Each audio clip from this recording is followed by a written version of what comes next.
Hi there, good noon and welcome to our another session focusing on ensuring that you go on to become successful. What else? But this time around, the focus is going to be on Maharashtra CET. So you remember that we started this series of 100 most expected Maharashtra CET questions on 6th of March, and then we had this holy thing happening, and we are now back and we continue to work on this. How did your Holi go? I hope that you played it with a lot of joy and a lot of enthusiasm. Do let me know if something special, something specific happened that you believe that I would love to hear. Okay, so I welcome you to BYJU'S Exam Prep channel dedicated to your success as an MBA aspirant. My name is Vikrant. I am your personal coach for all things related to language and communication. And in this particular session, as you can see, I'll take you through some of those Maharashtra CET questions. So it's good to see quite a few of you around, you know, Sneha, Phoenix, Girish. Absolutely terrific, absolutely fantastic to see you guys. So those of you who are new here, don't forget to subscribe to our channel and hit that bell icon so that you get the notification whenever we are live. So let me quickly give you the overview of this particular exam. So test duration 150 minutes, total number of questions 200. Imagine. And then marking scheme is pretty straightforward. +1 for every right answer, and there is no negative marking. So you know what we do in such exams, right? We go on to attempt all the questions.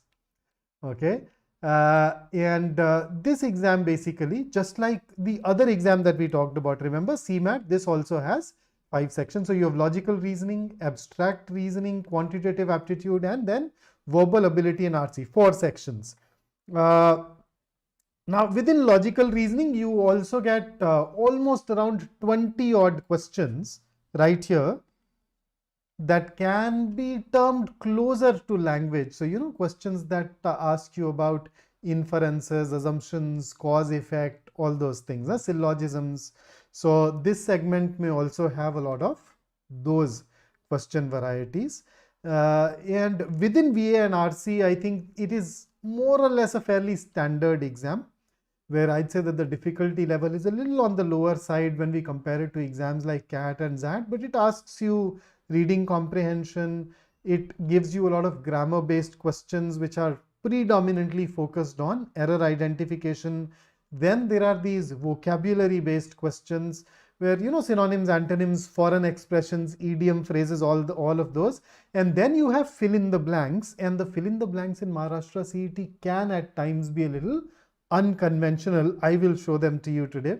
And then of course we have our old friend Parajumbles, right? So those of you who have gone on to write a lot of non-CAT exams, you already are very well prepared for this exam, as it pretty closely resembles all of those other exams. Okay, then let me see, there are some questions streaming in.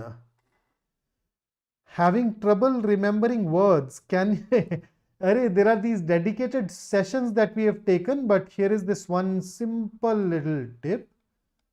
Use association based methods. So association based methods say that you link the meaning of a word with something else which is preferably already in your mind.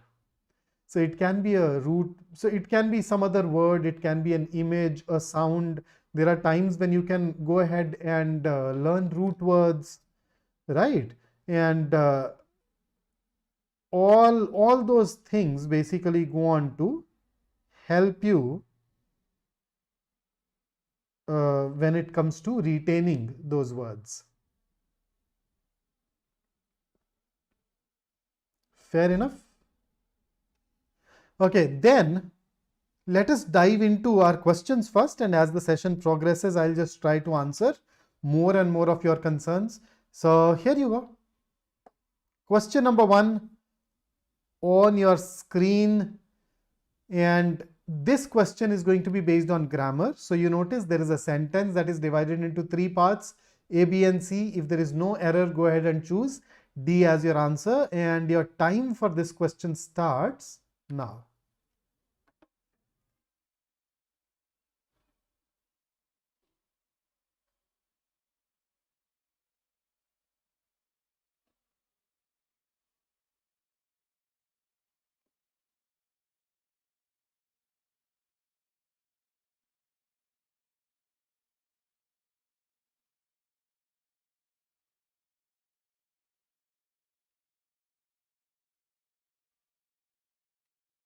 Okay, so the time is over and let's dive in.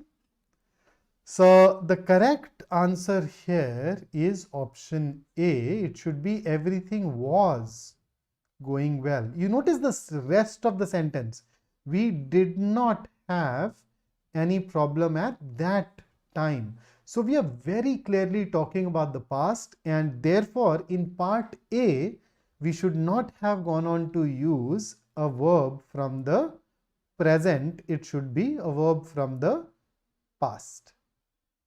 So everything was going very well. Okay, some of us are actually concerned about RCs. So, okay, the total number of questions in RCs, it's usually an equal split between VA and RC. So, kind of 50-50%. So, typically, if I remember it correctly, last year we had 7 or 8 RC passages. Now, the thing is, some of those passages are actually quite small. So, if I look at the length, it was like 150 words to 500 words. So, 500 words is approximately the kind of length that you get in exams like the CAT, where 150 are pretty small, right? 1/3 of that.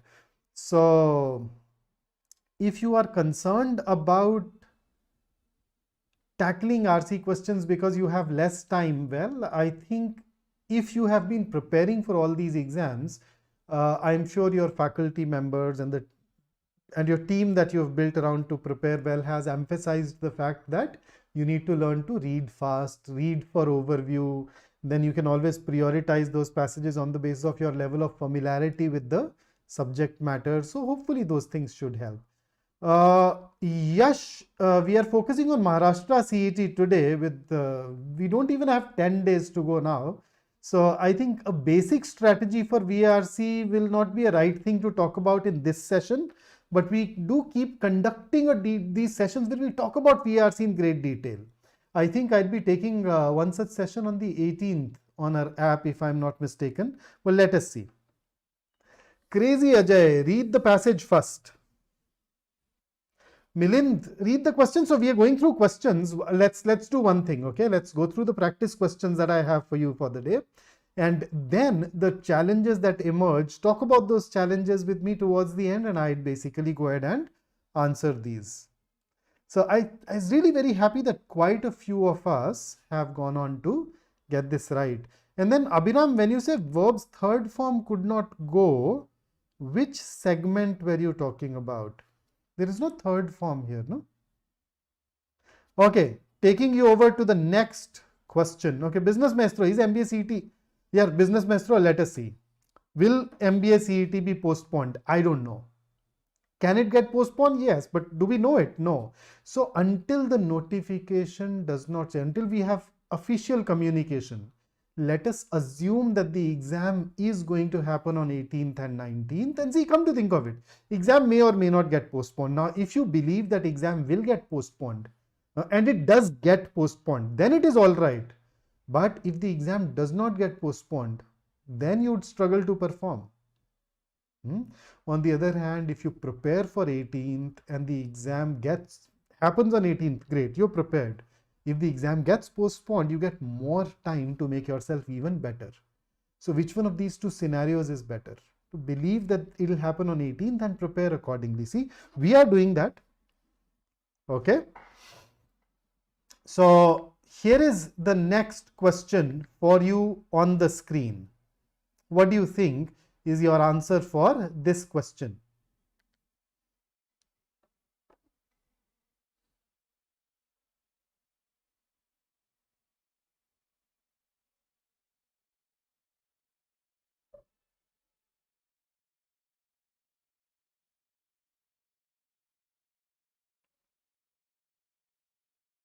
Ten seconds to go. I hope you're thinking. Okay. Righto. So the correct answer here is B. The sentence is using a wrong preposition. It should be quarrel over petty issues. You don't quarrel on something, you quarrel over something. So that is by B, and I'm really glad that a A lot of us have managed to get this right. And those who thought there is no error, well, now you know, quarrel over and not on. Okay, the next one on your screen and your time starts now. Abhiram, you quarrel over, not at.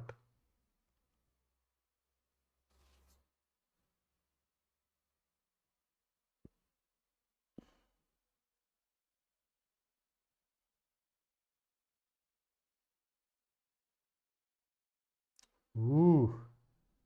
10 seconds to go, guys. I'll give you some extra time for this slightly lengthy sentence, but Radhika, of course, did not need that.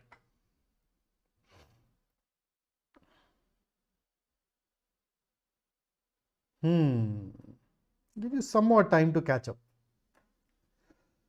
Okay, let me give you a hint. Have you heard of something called direct and indirect speech? Remember quote marks and then you remove those quote marks? So the chairman made it clear at the meeting that he, and then, okay, even if you do not, come to think of it, the chairman made it clear at the meeting. So we are talking about the past. So instead of will, it should be would. The chairman made it clear at the meeting that he would not step down from his position as chairman. So the rest of it is fine, and therefore our answer should be option B. So that's question number 3 for you. Now, I used these 3 questions as basically, what would I call them? Warm-up questions, right? Now, there is no negative marking, all right, but then there is this one very important bit, which I will come to pretty soon. Why don't you go ahead and look at this particular question? Now, in this question, once again, I'm going to test your grammar skills, but I've given you 4 different sentences. You are supposed to choose the sentence which is grammatically correct and mark that as your answer. So 3 of these are wrong. 1 of these is right. That's your answer. Go ahead. I don't have a timer for this, but the moment I see 5 answers, we'll go ahead and start our discussion.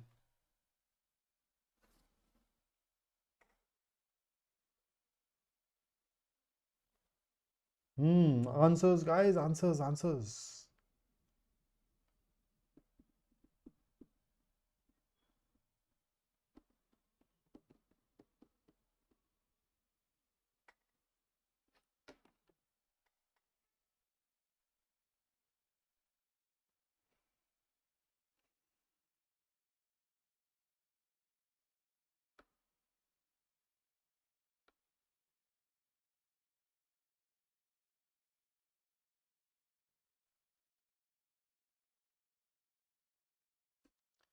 Okay, fantastic. So the grammatically correct sentence is indeed sentence A, as a lot of us have figured it out. B, I thought was easy, has an easy error. Remember, a exhortation. Don't you think it should be an exhortation? A versus an is something that we all know, right? Okay. C, this period in history is not noted for its religious tolerant. Religious is an adjective. It is supposed to have a noun after it. So instead of tolerant, let's write tolerance. So C is also grammatically incorrect. And D, instead of TOO2, we just needed TO2. To award United a penalty. So that is why D is also eliminated, and thus we are left with A as our answer. So I thought B and C were easy. D at times, when you're just speaking it, you may skip noticing that error, but then B and C were pretty obvious, right?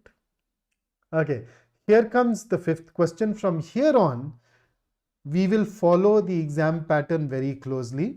So when it comes to Maharashtra CET, the exam usually gives us 5 options and not 4.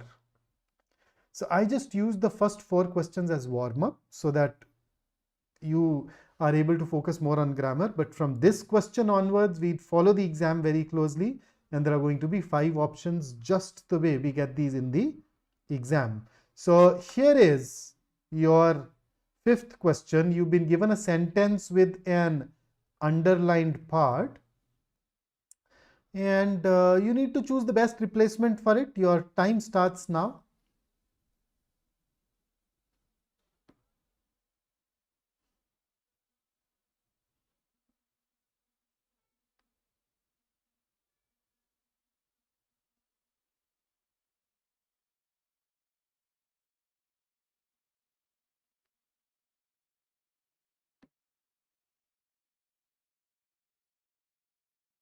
Five seconds to go, guys.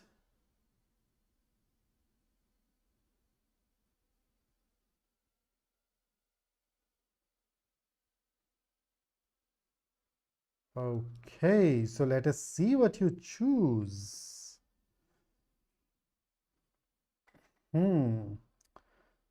Jatin, if somebody is from the team joining in, could you just look at what Jatin has said? Can you go to the website and update us?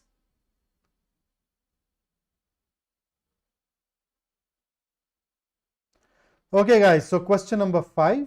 The correct answer is option D. So we use by to refer to the agent who is performing an action normally, right? I picked it by, and then with is used more in the sense of in relation to. So it should be to get tough with. Since we are establishing a relationship between the banks and the willful defaulters, and that is why let's go ahead and choose D as our answer. Here is the next one. I think almost everybody has managed to get this right. So get tough with, not by. Okay, and with that, now let us switch it up a bit and let me take you through some fill in the blank questions, especially the kinds that you may expect in the exam. So here is your sixth question. Now you see what is happening here. Instead of giving you one sentence, the examiner can give you two sentences and both of them have a blank. Now the deal is your job is to pick up the word that can go into both of these blanks. So these are questions that test our understanding of something called polysemy. So polysemy is a single word can have multiple meanings. So if you're aware of that, if you know that, then these questions are going to be easy for you to answer. So why don't you start this question? What do you think is your answer going to be?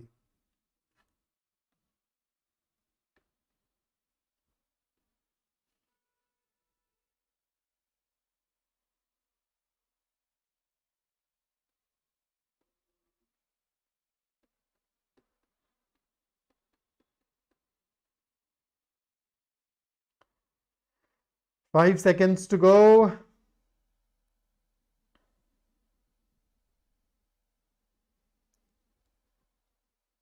Okay, so it is the registration date which has been extended apparently, and not the exam date. So let's not put a lot of hopes in that. Okay, so let's start with automatic. So what I do in these questions is that I take it option by option. So loss of memory is a natural, automatic of old age. It does not go in the first sentence, so let's rule it out. Natural can't go. Let's rule it out. What do you understand by the word concomitant? Concomitant means something that happens with something else, right? So there are times when two things happen together. So one of those can be termed concomitant with the other one. So loss of memory is a natural concomitant of old age. Yes, that can go in the first blank. Does it go in the second blank? In addition to the number of members in the family means a concomitant increase in expenditure. Yes, goes in the second as well. So I think answer should be C. But let's check D. Loss of memory is a natural companion of old age. Yes. In addition to the number of members in the family means a companion increase in expenditure. Nope. And that is why let's just go ahead and mark C as our answer. So there you go. Oh, monkey D. Luffy. Tough luck, man. Tough luck, huh? I mean, B could very easily be ruled out. No, the first sentence already had natural before the blank. So why would you write natural? That's tough to miss, no? Okay, Here is the next question of the same variety. Why don't you go ahead and give this one a shot, and your time starts now.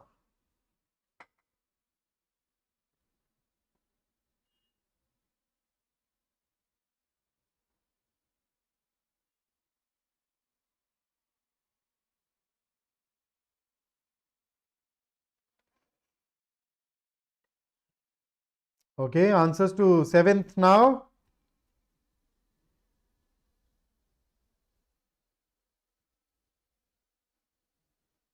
Okay, Chetan, that was really quick. Okay, so let's see. The restaurant claims to serve delectable local food. Delectable means delicious. Yum. So it does go in the first blank. How can you be sure that the signature is delectable? No, we can't use delectable for signature. So let's rule out A. The restaurant claims to serve forged local food. Does not go in the first blank. The restaurant claims to serve spurious local food. Spurious does mean fake, but then we do not really use it for things like food, right? We do use it for food ingredients though. So we can rule it out. The restaurant claims to serve authentic local food. Absolutely yes. Authentic can be used to refer to a particular cuisine. And how can you be sure that the signature is authentic? Yup. This too works, and therefore the answer should be D, as a lot of you have gone on to choose. Forged can go in the second blank though, mind you. Okay, here is the next question. Again, fill in the blanks, but of a slightly different variety. We don't get to see these varieties in a lot of other exams, and that is what makes Maharashtra CET a bit unique in its approach. So here you go. So you notice this time around you have a sentence with 3 blanks. So I think that is the only other exam which gives us 4 blanks. IFT can at times gives us 3, but mostly restricts itself to 1 or 2 blanks. But this time around you have 3 blanks and you need to choose a word for all the 3. Use the process of elimination, and that is how you can solve this question faster. Your time starts now.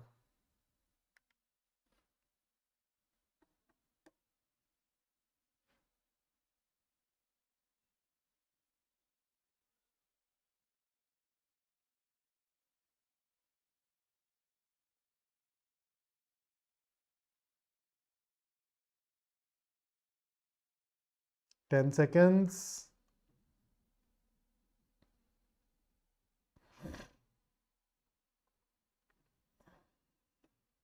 Let us see what our answer for question number 8 should be.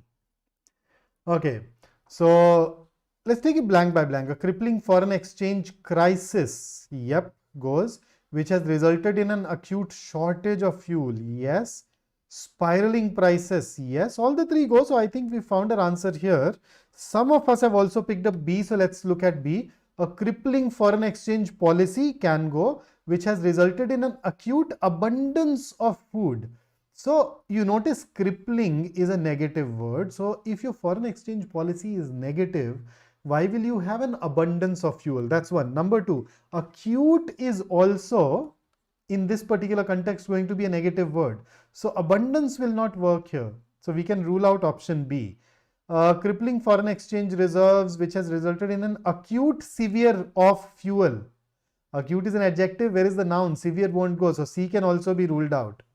A crippling foreign exchange emergency which has resulted in an acute supply of fuel. That doesn't work.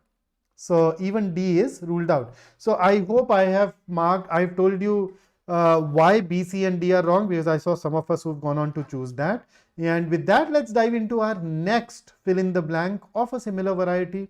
Let's go ahead and give this one a shot, and your time starts now.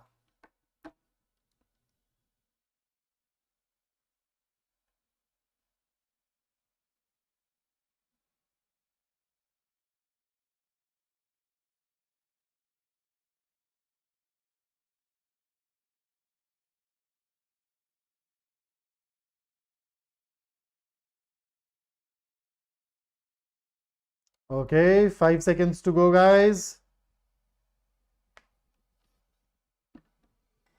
All right, so for question number 9, the correct answer is option E. So some analysts believe that the increase has been excessive, that it will push up inflation via the fiscal burden of higher subsidies. I also see quite a few of us who've gone on to choose D. Let's look at D. Some analysts accept that the increase has been excessive, that it will tune up inflation. Now this is where we have a problem. And then both directly via the fiscal purport of higher subsequently. Purport basically means claim. Doesn't make sense, right? And if some of us have also picked up C, take up inflation won't work. When you take up something, you start learning it, right? It does not mean increase, which is what we needed in the second blank. So E it is. And here is our next question. Question number 10. On your screen, a fill in the blank question, but with a slight twist. So you have just one blank, but this time around, you know that you've been asked to choose the correct idiom for this blank. So get ready and your time starts now.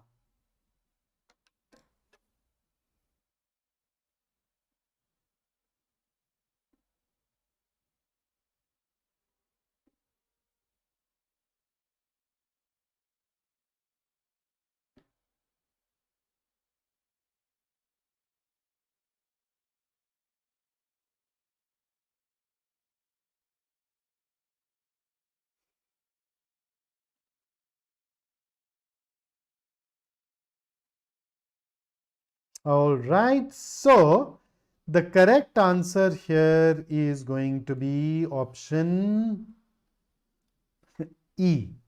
Let's have a quick look at the meanings and then hopefully you'd know why.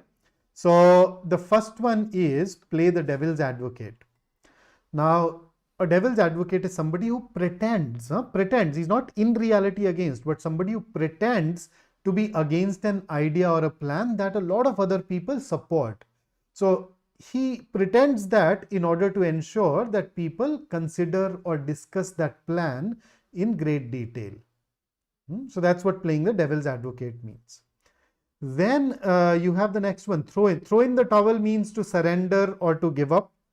Bark up the wrong tree. If you say that someone is barking up the wrong tree, you mean that they are following the wrong course of action because their beliefs, because their ideas about something are incorrect, right?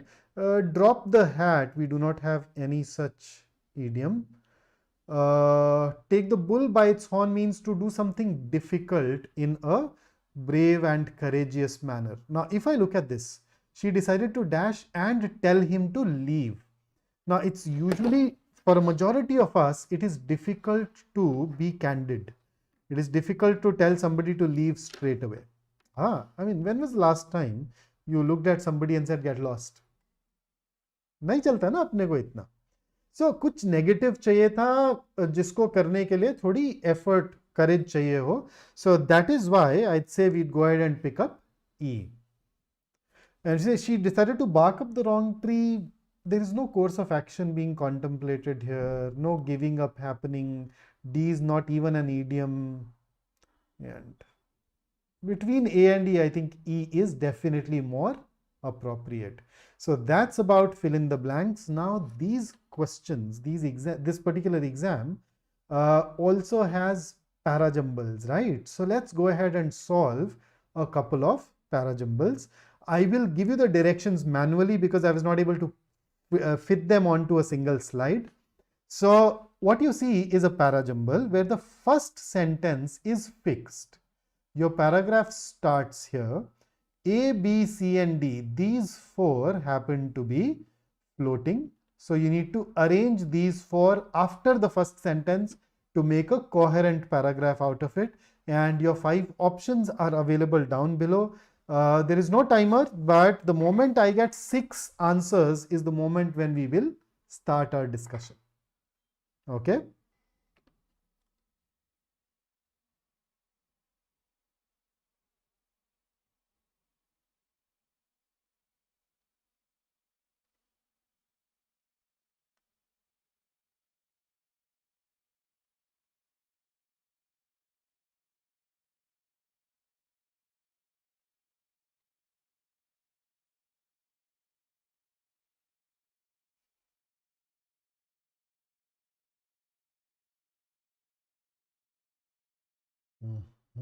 Let us see what you go on to choose.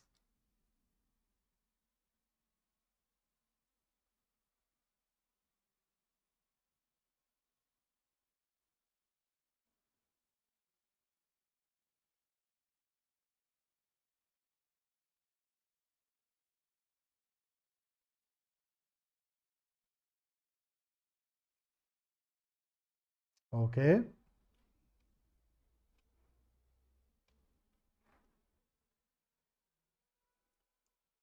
Right. Okay. So I have my 6 answers. So let's dive into discussing this particular question. So let's see. Let me highlight some clues for you first. So you notice sentence B says the notes. And then C has they look roughly like 50 rupee notes. D says that is the thinking. So what is the thinking?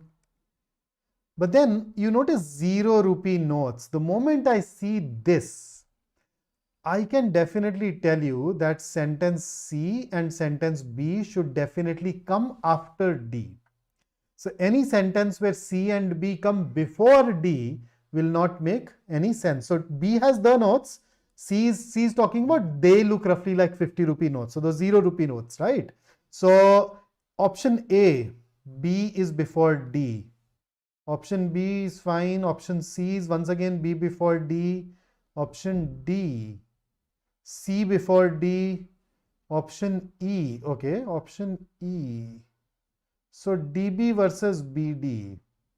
So let's see. So it has to be either B or E. So let us check. Both of them start with A. So let's start. Worthless currency is not necessarily useless. A, it can be a pointed way of shaming someone who asks for a bribe. Great. Now you notice, oh, E also has C before D. How did I miss that? That is eliminated. So we're left with B. Should be B here. So I mean, just an identification of this clue would have worked. Had this not been there, then this part, that is the thinking, connects directly with A. So it'll still be ADCB. So it should be option B. So you notice a pronoun comes after the noun. So C after D. Then B, the notes. You introduce the notes once and later when you refer to them, you'd use the notes. And therefore B should also come after D.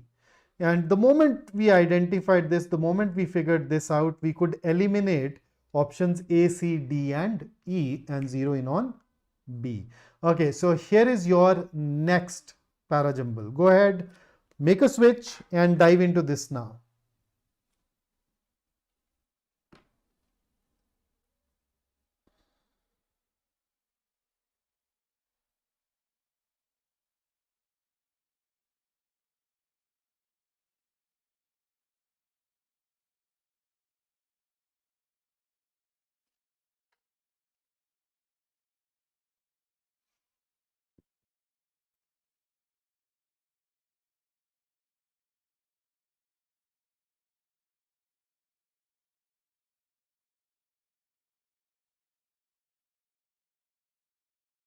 Answers, guys, answers. Let's see.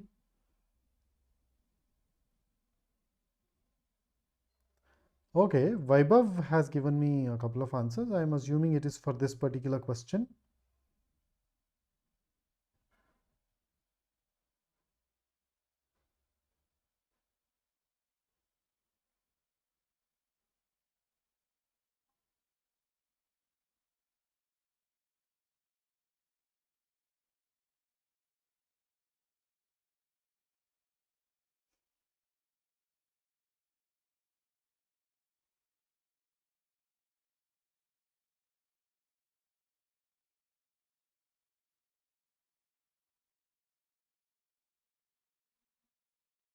Okay, so now the answers are coming. Abhiram is maintaining a steady pace today, solving questions really fast. Abhiram, what's your accuracy rate so far? Is it above 70%?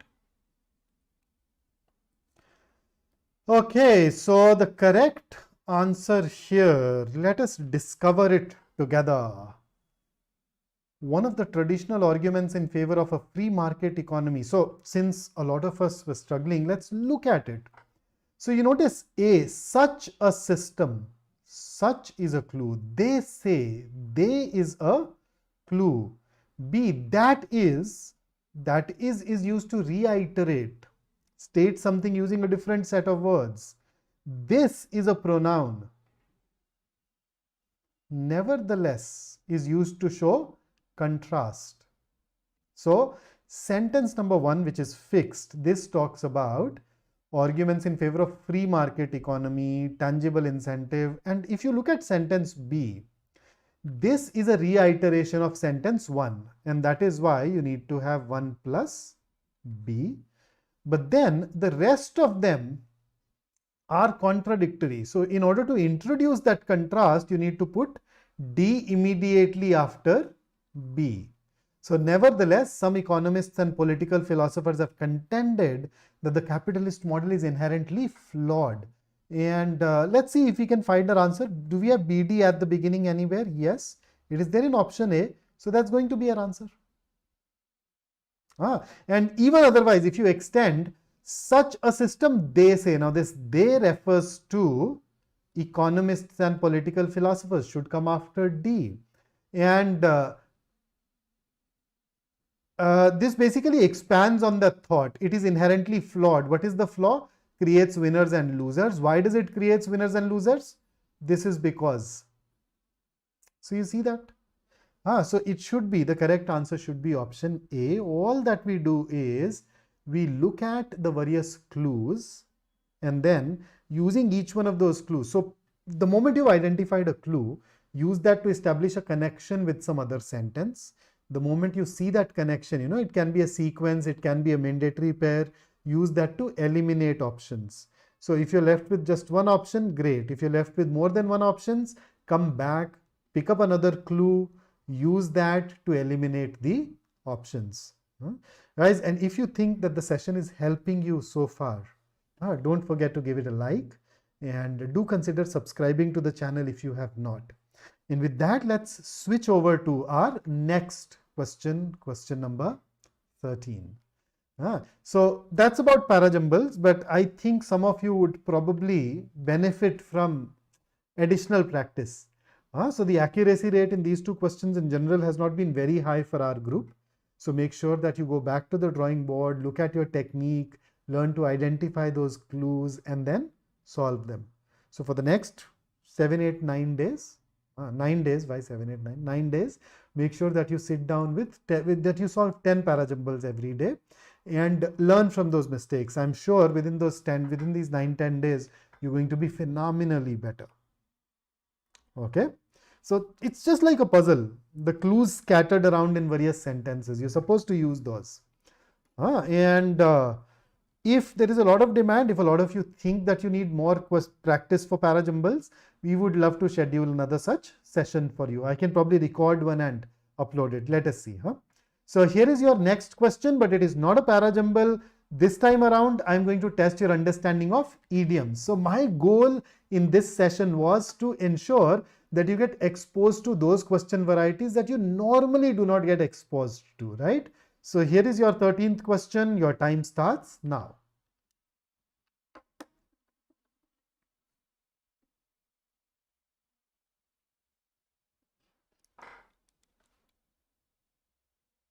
Go ahead, go ahead. Come on, guys. 13th, what's your answer? This should be easy.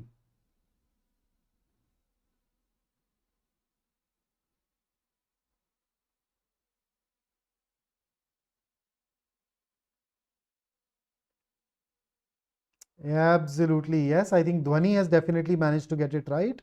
It is option A, and that's in fact the correct answer. So it all boils down to the meaning of the idiom, right? There is no logic involved here.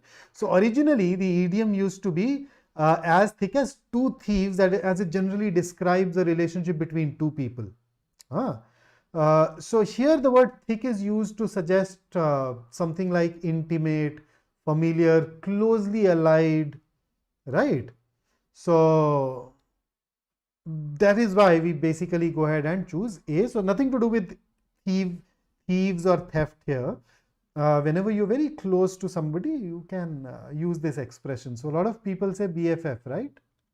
So your BFF is basically somebody you are thick as thieves with.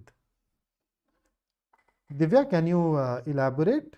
What is it that you could not understand? Idioms are just like words, right? They have a meaning. There is no logic behind that meaning. There can be a story in its origin, but then we generally use those stories merely to use as an association based tool to help us retain that. Okay, here is the next one. Question number 14 on your screen, and this time around I have chosen to give you a phrasal verb. Remember, a verb along with a preposition that leads to a different meaning. So, and the phrasal verb is underlined here. Your time starts now. Divya, if you can elaborate, I can help you.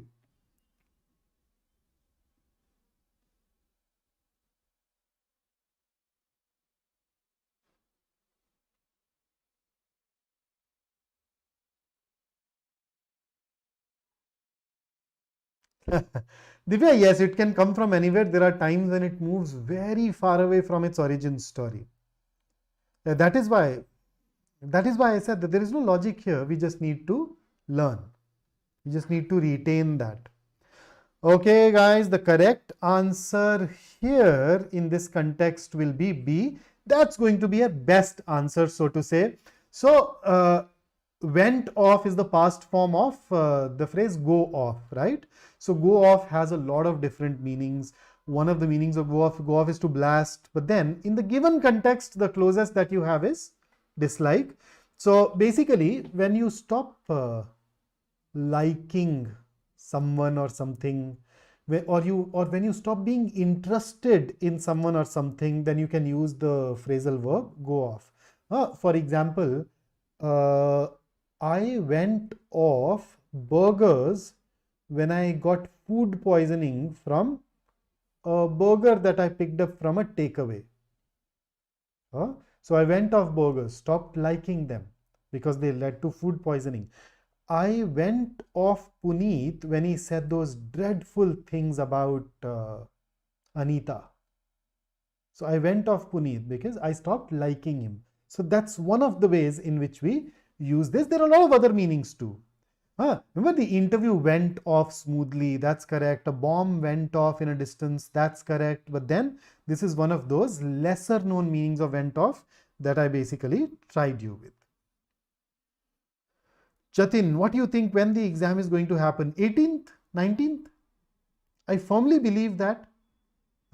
So, array, dude, let's prepare for the worst. Yeah, let's push these thoughts away. Okay, here is the 15th question. So, you have been given 4 sentences A, B, C, D. Each one of these sentences uses an idiom. The idiom is monkey's uncle. Now, one of these 4 sentences uses the idiom correctly. That sentence is your answer. And in case you think, hey, all the 4 are not getting the idiom and use correct, then you can go ahead and choose E as your answer. I could not fit in my timer onto this page, so I'll once again rely on the first 6 answers. Yes, Divya, all exams are easy, yaar. The only challenge here is that if you're a non-Maharashtrian applying to some of the premier colleges, you need to have a really nice, really excellent score. So we'd say around 142 plus is usually the trend, yes. So बताइए कौन सा? जतिन क्या बोल के? अरे नहीं यार, डरने वाला अपन किसी से डरते हैं? एग्जाम क्या कर लेगा यार तुम्हारा? तुमको करना है जो एग्जाम के साथ करना है ना? चलिए. So yes, XYZ, the registration has been extended to 11th of March. Yep. What's your answer, guys? Waiting for 6. Okay, Radhika has set the ball rolling with B. What else?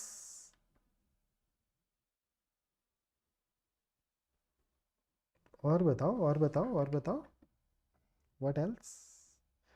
अरे भाई सब लोग बी पिक कर रहे हैं. Very nice. सो सबसे पहले तो monkey's uncle, or say I will be a monkey's uncle is an idiom that basically is used to express shock, surprise, incredulity.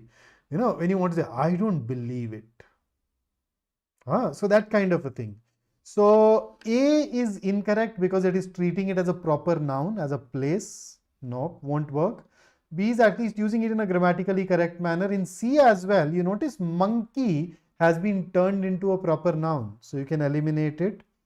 D, I'd rather not be a weird, creepy monkey's uncle. Monkey's uncle is used to show shock or surprise. Does it show shock or surprise in D? No. So you can rule this out. So B is the best one. If the president stays in power at the next election, then I'll be a monkey's uncle. So this person believes that in the next election, the president will lose. And if the president does not lose, then he is going to be shocked or surprised. Right? So that's how it works. You can in fact use it in the current context. If the Maharashtra CET exam happens on 18th and 19th of March, I will be a monkey's uncle. So I'll be shocked or surprised. That's one way of using it. Okay. So every idiom has a meaning. You just need to see whether the sentence gives you that meaning or not. If you fit that meaning into A, C and D, you won't get that. A and C were incorrect for some other reasons as well, because the phrase is not being used as an idiom in A and C at all. Okay, so that's why we could lose it. We could rule those out. And here is a thought for you to think over. I love those who can smile in trouble, said Leonardo da Vinci. What is the application for us? See, whenever you get a question wrong, don't worry, don't frown, do not let that smile fade away. Smile and then meet this question. Move over to the next question. Meet the next question with a smile. That will set you up for victory. Okay. And that's what I brought for the day. Please make sure that you like, share and subscribe. And we have this fabulous series that we have started for you. Make sure that you benefit from attending all of these sessions every day. And we have a new batches available. If you know somebody who's preparing for CAT 23, do recommend us. Plenty of features in the course right here. And to make it easy, we do organize these scholarship tests in between. The next one is happening on 18th of March. Make sure that your loved ones benefit from it. And on 11th, we have this session on designing your test taking strategy. So you can register for it. The link has been shared with you. And we are wherever you are. So make sure that you follow us at all of these places. If you have any question, any concern, do ask me. Arey Mohan, I just use that as an example. Okay. But mentally, I'm in that zone where I am preparing for 18th. In fact, I'm preparing you for the 18th. Yeah. You know that when we start this series of 100 most expected questions, we started very close to the exam. Jatin, BYJU'S gives you more than 70 mocks. And they are really close to the actual exams. So I think that should generally suffice. Okay, so that's it from me today. I look forward to meeting you guys once again here and elsewhere. Until then, stay safe, stay focused, stay in touch, and let's prepare for the 18th, right? See you. Take care and have a nice day.